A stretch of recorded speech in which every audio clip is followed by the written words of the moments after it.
When I found out the How to Train Your Dragon movie was based on a book, I went through a roller coaster of emotions. At first, I was hyped to find out how Hiccup and Toothless's adventures in the book compared to the film. But then the wind was taken out of my sails after I watched a ton of behind-the-scenes footage, and the writer-director said the only details from the book they used were some names and characters. And when I did further research to see what the movie and book's respective fan bases thought, they echoed their sentiments. But here's the problem.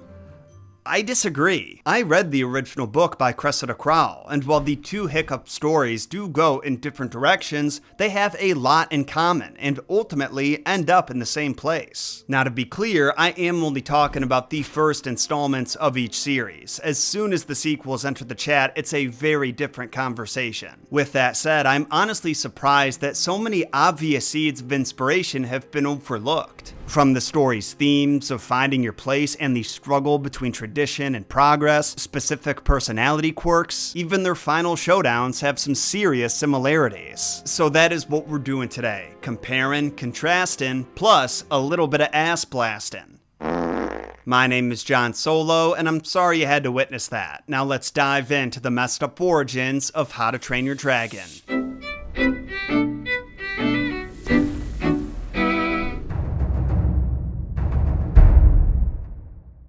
Now, both stories are set in pre-medieval times. From what I could tell, the movie never gets too specific about the date, but the latest date mentioned in the book is 866 AD. Both stories also take place on an island called Berk, and neither are described very flatteringly, though I have to say the books sounds way more brutal. You know, it's weird. When the movie Hiccup introduces Berk, he acts like it's a miserable place to live. Then he immediately contradicts himself by describing it as pretty lovely, and saying the only problem they have is the dragon infestation.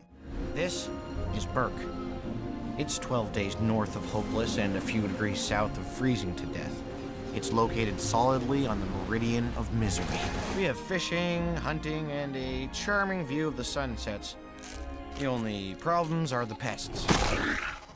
We're also treated to a lot of real scenic landscape shots throughout the movie, where we see Berk's deep valleys, rolling hills, and the expansive, glimmering sea that surrounds it. Meanwhile, the book's Berk sounds like a real shithole. It's always raining, and if it's not raining, it's snowing. There are swamps and marshes and icy cold underground rivers to whisk people away at any moment. Pretty much any time Hiccup has to go anywhere in the book, there's mention of the rough terrain and brutal weather he has to get through. I would have happily traded growing up in a cornfield to being raised on the movie's Isle of Berk, but after reading what the book's Hiccup has to endure, cornfields don't sound too bad. Now, before the story even gets going, I've already found an obvious point of inspiration that I'm surprised that no one's pointed out, and that's Hiccup's drawings. You see, the How to Train Your Dragon book claims to be based on Hiccup's memoirs, that is, Hiccup Horrendous Haddock III, same exact name as the movie. And so I'm assuming the illustrations in the book are also Hiccup's handiwork. Now, while both Hiccups are presented as pathetic sad saps, being a talented craftsman and artist are two of the movie Hiccup's obvious redeeming qualities.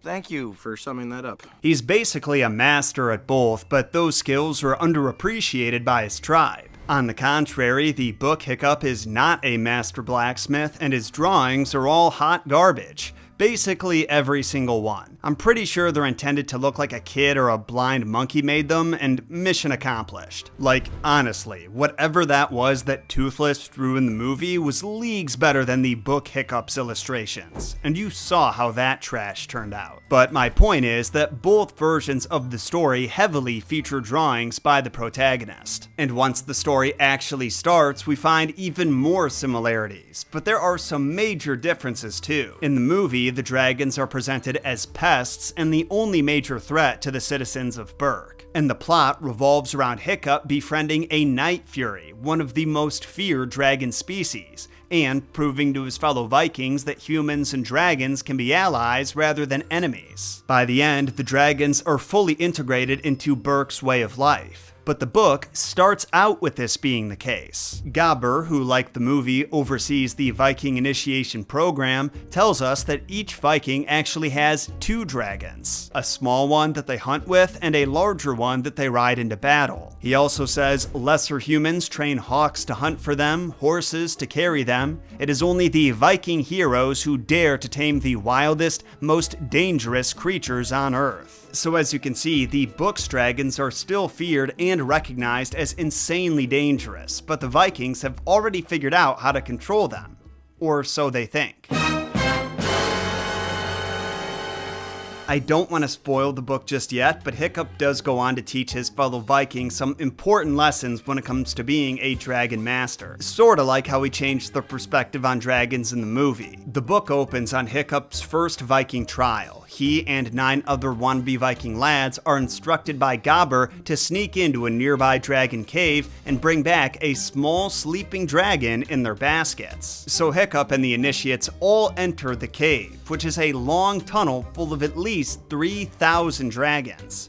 Sound familiar? Because Stoic and the Vikings find the exact same thing in the movie, which is hilarious because the book's Hiccup says going into such a cave is an act of madness, yet movie Stoic charges right in to bash some dragons and bathe in their blood. Now I actually do want to be clear that not every similarity between the book and movie means the former inspired the latter. There are just certain elements that I think you've just got to include by default if you're going to write a story about dragons and Vikings. Like a cave full of dragons, for instance. But the fact that this long, twisty, densely populated dragon cave shows up in the first 2 chapters also has me thinking it's pretty likely at least one of the writers encountered this detail and made a mental note that it'd make a badass visual. Which it did. In the end, it probably doesn't matter, but I just wanted to put that out there because I'm not trying to accuse the writers of trying to hide how much of the original story they actually used. That'd be weird, right? With that said, and I'm sorry to take you on such an emotional roller coaster here, both Chapter 1 and Chapter 2 feature some torn out pages of a dragon encyclopedia, and if you look at the bottom of those pages, you'll see stats like Fear Factor 7, Attack 8, Speed 8, and so on. Well, the movie also features a dragon guide of some kind, and Fishlegs over here has read it so many times he's memorized the dragon stats, and some of those dragon names come directly from this book. The deadly nada. Speed 8, armor 16. The hideous Zippleback. Plus 11 stealth times 2. The monstrous nightmare. Firepower 15. The terrible terror. Attack 8, venom 12. Can you stop that? Once again, I am not saying that Dean DeBlois and Chris Sanders should have sat down in front of the camera and listed every single minute detail they took from the book that they were adapting. I just found it interesting that the general consensus among the community was that these stories are insanely different, when so far, they're more alike than not. But I'll tell you where they are different, and then I'll get back to the actual story.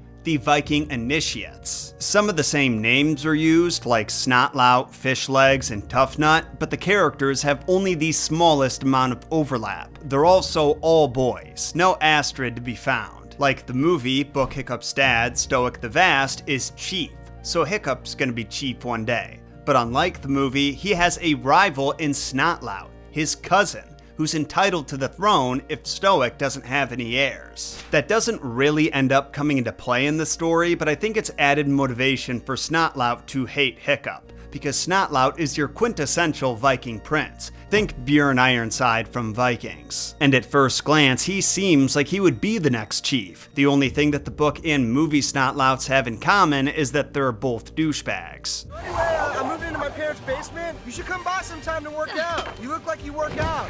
So the Viking lads enter the cave one by one, and one by one they take their pick and put it in the baskets. Only Fishlegs sneezes so loud that he wakes up the dragons and they have to make a quick escape. Fortunately, everyone manages to snag themselves a dragon sidekick, even Hiccup. But now he has to train that dragon, and he has no idea the headache that is in store. Luckily, he has the ultimate guide at his disposal, which we'll talk about in a second. First, I want to introduce you to the ultimate tool. No, not me. The ultimate tool for breaking bad habits. Our sponsor, Fume. Fume is leading the charge in helping people like you and I build better habits with their award-winning flavored air devices. These little tools are an awesome substitute for any bad habit, but especially vaping, because they satisfy that hand-to-mouth fixation without punishing your lungs. Fume is vaporless, so they just deliver delicious flavors to your mouth, and they've got a ton of them. But my favorite is crisp mint. Not only does it taste good, but it actually freshens my breath. I also just feel better after reaching for my fume, because while the tool itself is really sturdy and well made, like there's a surprising amount of weight to these guys, there are no toxic chemicals to exhale from your lungs. Basically, if vapor were compared to a sticky soda, then fume is the equivalent to herbal tea. Fume has already helped over 500,000 people build better habits, including myself. So try Fume today, and if you order the Journey Pack now using my code Jon Solo, you'll get a free Fume topper, an awesome accessory to level up your experience. Go to tryfume.com/Jon Solo or scan the QR code on screen. Now just like the movie, the first 2/3 of the book build up to a major event where Hiccup and the other lads are tested on their dragon training abilities.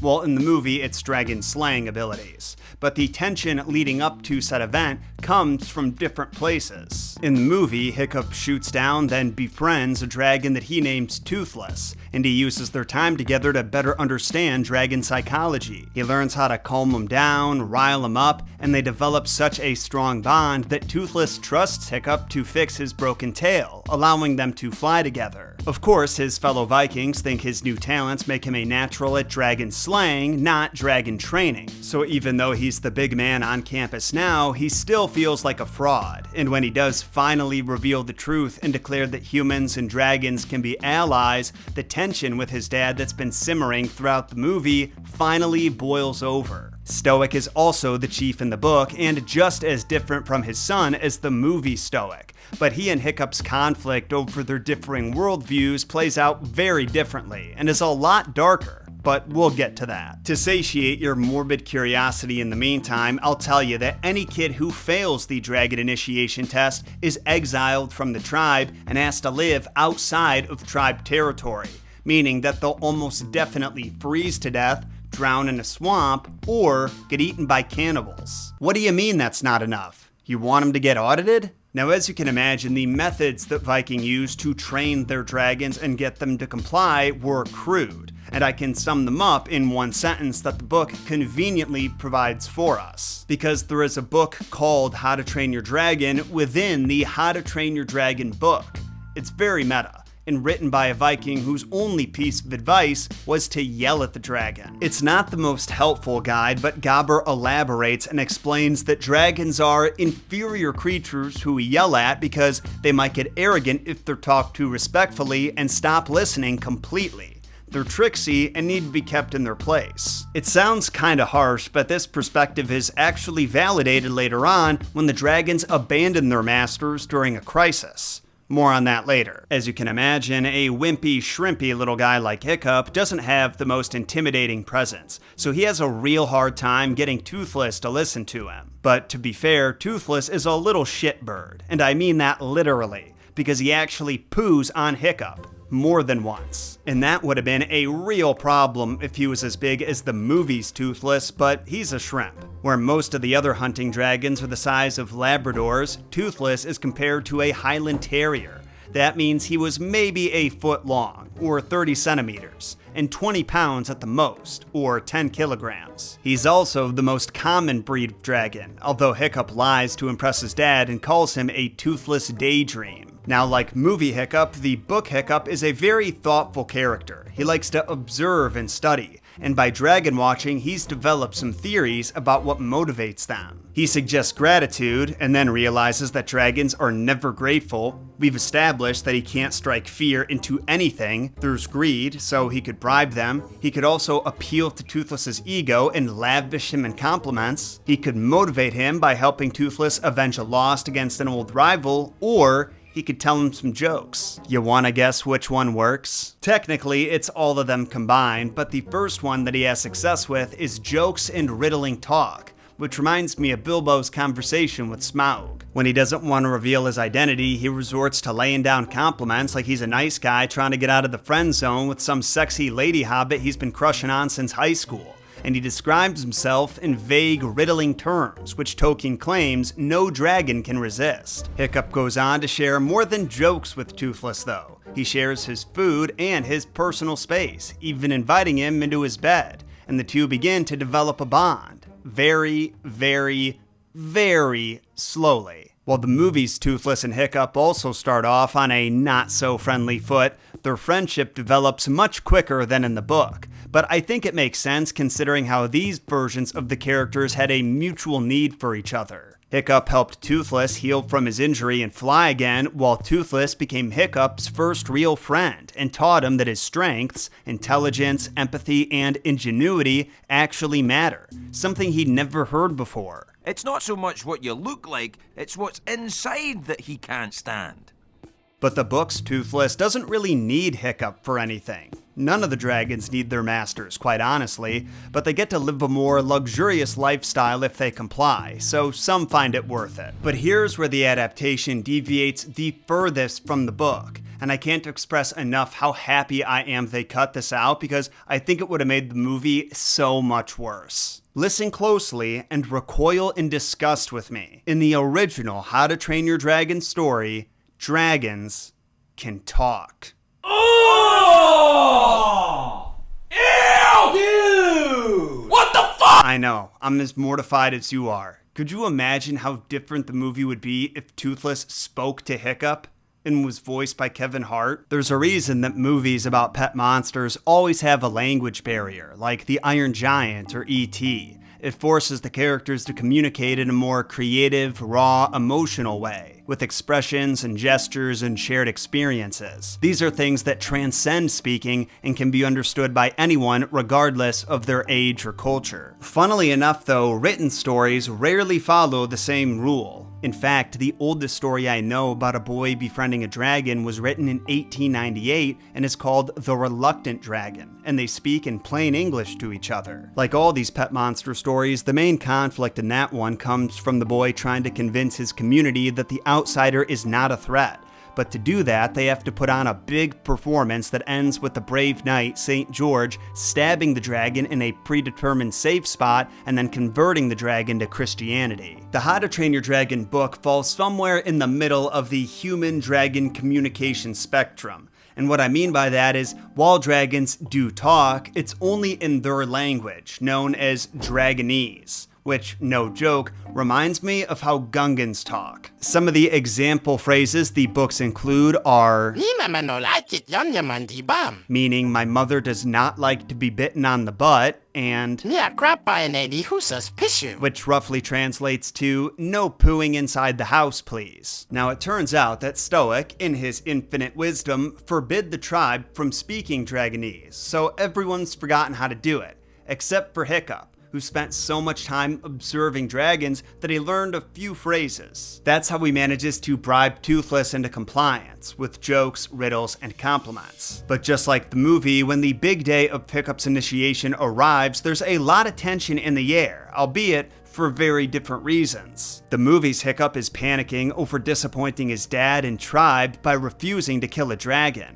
But the book's Hiccup simply has no idea whether or not Toothless is going to cooperate with him today. That's another huge difference between the two stories. When you consider how close Hiccup and Toothless are by this point in the movie, with Toothless going so far as to risk his life for Hiccup, it's crazy to think that the book's Toothless still doesn't care about him at all. Now when Thor's Day Thursday arrives, that's what they call Initiation Day in the book, another tribe of Vikings known as the Hairy Hooligans pays a visit to the Isle of Berk to partake in the festivities. But here is where the two stories fall right back in sync with each other, because both tests turn into a total shit show. The movie's Hiccup declares that humans don't need to kill dragons, but Stoic's temper tantrum sends the test dragon into a rage, and when Toothless comes to Hiccup's rescue, he ends up being taken prisoner by the tribe and forced to lead them to the dragon's nest. In the book, the blame for the fiasco falls entirely on Toothless, who baited Snotlout's dragon into a rage by talking trash to her. She ended up snapping at him, but she missed and bit another dragon, which pissed him off. And you can probably guess what happened from there. Before long, all the boys' dragons were fighting with each other, which meant, for the first time in the tribe's history,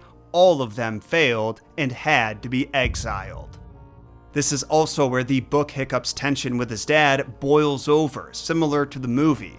But unlike the movie, this hasn't been slowly building up the entire time. The father and son are just as different from each other in the book, but there's no doubt that Stoic believes in his son and doesn't participate in Hiccup's public humiliation like he does in the movie. If someone had told me that in a few short weeks, Hiccup would go from, well, being, Hiccup to placing first in dragon training, well, I would have tied him to a mast and shipped him off for feeding gone mad! Thank you for summing that up. They end up having a falling out anyway, though, because Stoic and the tribe elders agreed the boys need to be exiled, which means that many of them are dooming their own children to die. Hiccup can't believe their tribe's customs are more important to Stoic than his own son. Meanwhile, Stoic, who feels a little guilty about sacrificing his son to appease the gods, is also hurt that his son has no respect for the rules that he spent his whole life believing in and trying to instill in him. And in Stoic's defense, he does kind of end up being proven right here, because he does compromise with the boys that they can have one more night at home before exile, and this evidently enrages their patron god, Thor. Yeah, unlike the film, Norse mythology actually influences the book's story. It's still not front and center, but there are a lot of passing references. Like in the second chapter, before Hiccup goes into the cave full of sleeping dragons, he prays to Loki, who's known for his sneaky exploits. That night, the Isle experiences one of the worst storms in memory. Thor blasts the sky with thunder and lightning, while ocean waves 5 stories tall crash against the cliffs. And all this activity riles up some ancient dragons that had been sleeping on the ocean floor for centuries. And so we arrive at the book's grand finale, which, again, has a surprising amount in common with the movie's finale, considering how different everyone says these stories are. In the movie, Stoic and ships full of dragon slayers sail to the dragon nest to challenge the Alpha Dragon, which is about as tall as a mountain, meaning their usual techniques of bashing dragons with their fists and axes ain't gonna work this time. The book also has a moment where the old tried and true methods are shown to be useless. As we established earlier, these Vikings keep their dragons under control by yelling at them, so they figured they could yell this one into submission as well. But yelling at an alpha dragon is about as effective as yelling at an atom bomb, or a pug. So Gobber takes it upon himself to confront the green dragon and see what it wants. To which the Green Death responds by tearing off his clothes and flicking him so hard he sails 100 yards through the air before crashing through someone's roof. But anyone who's read the book, or seen the movie,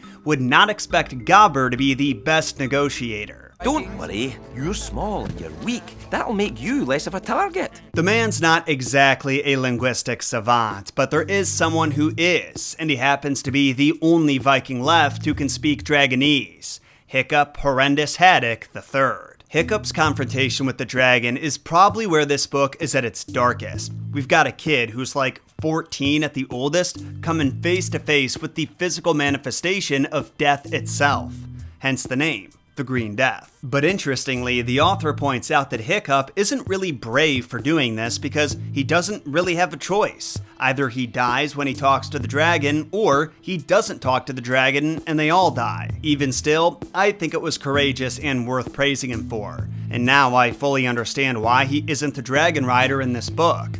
His balls of steel would have anchored him to the ground. Anyway, the two's conversation doesn't really go anywhere, but Cressida Crowell used it as an opportunity to demonstrate the layers of power there are to dragons. Throughout the book, there have been little references to dragons having a hypnotic effect on humans. Looking into their eyes for too long or having a conversation with them has a Stockholm Syndrome-like effect where the victim becomes totally at peace with getting eaten. almost welcomes it. It reminds me of that toxoplasmosis parasite that tricks mice into being aroused at the smell of cat pee so they leave the safety of their hole, leading to the cat devouring them. Only in that case, I think the parasite is the real villain pulling the strings to attain its ultimate goal of infecting the cat. So while Hiccup is talking to the Green Death, listening to him describe in detail how to dissect a human spine and watching him crush sheep between his teeth like they're grapes, he is filled with fear, but also oddly calm at the idea of ending his life as an hors d'oeuvre. The dragon also seems to know an awful lot about Hiccup's backstory and what he's been struggling with for the past couple of months. Now, I'm not sure if this is some telepathic dragon magic or what, but he taunts Hiccup about it and then goes back to sleep, too tired to continue conversing and not concerned enough to eat Hiccup right now and get it over with. Well, that didn't go anywhere. So now what? First, I gotta tell you that in the time that Hiccup and the Green Death were talking, another alpha dragon curled up on a different beach. This one was purple and about the same size as the other. And while the situation now seems more hopeless than ever, this was actually a good thing, because there can only be one alpha, and it's up to them two to find out who it is. Oh, and speaking of the whole alpha thing, to those wondering what these smaller dragons have been up to this whole time, they ran away. Yeah, I wasn't lying when I told you that the dragons were selfish. When the alphas showed up, everyone from the betas to the omegas fled. They do end up rejoining the boys, but it's not a sentimental, they really do care moment. The little dragons just agreed to wait and see who'd win this, and if the boys were all killed, they would just leave. To the dragons' credit though, they at least agreed to help with the plan. Well, all of them except for Toothless, who just doesn't think this whole situation is worth risking his life over. Yeah, we're coming up to the end, and Toothless is still the same selfish runt that he was when we started. Pfft, who needs an arc? Noah? So in order to bait the alpha dragons into a 1v1 no-scope match on Rust, the young Vikings repurpose old clothes into feather bombs that the little dragons then toss into the alpha's nostrils. This doesn't hurt them, but it does send them into crazed coughing fits, because evidently dragons are somewhat asthmatic from breathing in all the smoke they generate. I'm surprised that Tolkien never mentioned that little detail. Did you guys also know that mountain trolls struggle with gout and that unicorns have AIDS? Now, while the alphas are in a disorienting coughing fit, the little dragons yell in each of their ears that they represent the true alpha and to get out of here if they don't want to be eaten. But dragon egos are not to be tested. Both the Green Death and Purple Whore chase after the little dragons, who lead them smack into each other. And what happens next is glorious. It is glorious! The two alphas proceed to tear each other apart. Both of them have thick armor and are covered in layers and layers of barnacles from centuries of sleeping at the sea bottom, but it's still no match for their massive teeth and razor-sharp claws. Fountains of blood are spewing out of these titans while their colossal clash reshapes the landscape. Cliffs are collapsing, hills are becoming valleys. Meanwhile, the young Vikings are watching from what they hope is a safe distance. As for the adults, they're still in the town hall arguing about what to do about the dragons. They had no idea this was all going down until the earthquake-inducing brawl started. Eventually, their fight locomotions to the ocean and they start strangling each other. Their thrashing naturally creates tidal waves that soak the shoreline, but when the thrashing stops and the dust settles, both dragons lay completely still. But just when Hiccup felt a glimmer of hope, his heart sank. The Green Death was dying, but he wasn't dead. Now he wanted a scrawny little Viking for his last meal, and in a twist I really did not see coming, he gets one. The Green Death actually eats Hiccup, picks him up and drops him right into his disgusting, odorous, gingivitis-infested mouth. But by the grace of the gods, Hiccup is saved from being swallowed by a spear lodged in the dragon's throat that had caught on his shirt. Still, hanging over the precipice of the draconic abyss is not an ideal position to be in, and there was no way out. As if that's not bad enough, Hiccup can hear the sound of one of the Green Death's previous victims singing from down in his stomach. and the calm, rhythmic beating of the dragon's heart lulled Hiccup into a state of acceptance. While this was all going down, Toothless was off on some grassy knoll chasing rabbits and butterflies, until Stoic showed up and demanded to be taken to Hiccup. Toothless reluctantly agreed, and they got there just in time to see Hiccup fall into the Green Death's mouth. It was at this moment that something strange happened. Toothless's heart must have grown a few sizes that day, because he felt concern for his friend and knew that he couldn't just let him die. Then, for the first time in history, a dragon did something that wasn't selfish. Toothless flew toward the danger, right up the dragon's nose, trying to tickle it into sneezing again. Who knew that allergies would be such an effective strategy with dragons? I ask because it works. The Green Death lets out a mighty sneeze. I'm talking a grandfather level sneeze, the kind that's basically a fus roda. With that sneeze comes a whole bunch of debris, including Hiccup and Toothless, but they aren't out of the woods yet. The dragon saw where these bastardous boogers landed and braced itself to breathe an inferno. But it didn't. And it was all thanks to Hiccup. He saw the fire holes while he was hanging in the dragon's throat and used the horns on his Viking helmet to block them up. He wedged it in there as tight as he could, and no matter how hard the dragon tried, it couldn't force the fire out. And before long, it became so backed up with fire and hot air that it exploded. Not everyone was celebrating though. Hiccup was still disoriented from his time in the dragon's mouth and from being shot out of it like a loogie, and Toothless was lying dead in a bloody heap. The Green Death's claw had sliced into him while trying to pick him out of his nose. Not exactly a hero's death, getting picked at like a booger, but knowing Toothless's toilet humor, it's how we would have wanted to go. But before we go any further, you see the overlap with the movie's finale too, right? If not, it's because I didn't explain it well enough. Like the book, the movie Hiccup is also responsible for coming up with the plan to take out the Alpha using his unconventional thinking. The movie Hiccup's understanding of engineering is why he knew they could kill the Alpha by baiting it into flying up high, destroying its wings, and pretty much letting gravity do the rest. The dragon's size, the very thing that made it a formidable force, was used against it. Likewise, the book Hiccup's fascination with studying dragons is why he noticed the fire holes in the dragon's throat in the first place and thought to plug them up. There's even a moment in both stories where all the young Vikings rally around Hiccup and are like, "You're our leader now, Hiccup. Sorry we've been dicks this whole time, but now you validated your existence in our eyes." Both baddies also go out with a massive bang that kills one of the heroes. In the movie, it's Hiccup, and in the book, it's Toothless. Except they're alive, baby! Honestly though, I do think that Toothless should have died. It's nothing personal, I just think that his change of heart and sacrifice at the end would have meant a little more. Plus, he could live on as a symbol of why dragons deserve better treatment. Similar to how the movie's Toothless was the first dragon to be domesticated on the Isle of Berk and changed the tribe's opinion of dragons as a whole. The ending doesn't really focus on that aspect anyway though. Instead, the focus is solely on Hiccup, who's officially gone from being known as Hiccup the Useless to Hiccup the Useful. No, it's not a good nickname. Still a good ending, but I think that any story like this, where a hero grows into themselves, should require them to pay a major price. Like how the movie's Hiccup lost his leg at the end, mirroring the injury that he gave to Toothless in the beginning. You could argue that Toothless's sacrifice isn't really Hiccup paying a price though. The How to Train Your Dragon book and movie are the epitome of the phrase, different journeys, same destination.